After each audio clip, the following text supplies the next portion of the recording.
review for Michael Kors double zip wallet. Ayan. Sa piano leather.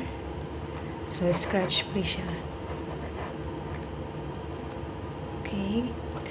Zip. Dalawang zipper dito. Ayan. Basta original guys. Meron siyang ayan, manual yata to. And card. And then Jet Set Travel. Vanilla vanilla brown.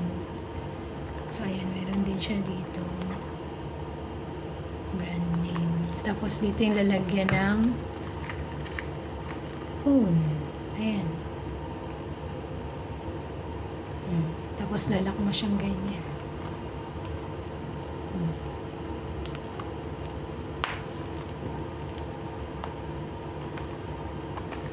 Tapos, meron siyang card slot na 1, 2, 3, 4, 5, 6.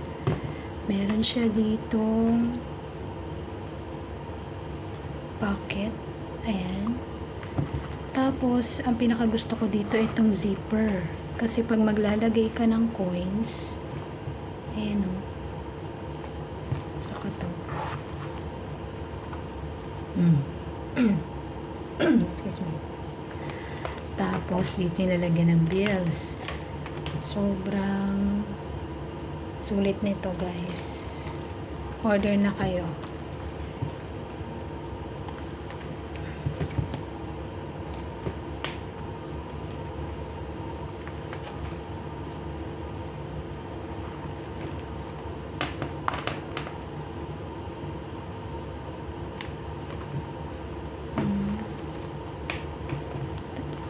Okay. So, yan. Tapos, tingnan natin. Sabi nila, ang original daw, makikita mo sa print dito, meron siyang maliit na, hindi siya nakikita ng naked eye. Tulad niya na yan. Nakikita niya yan. Michael Kors dyan.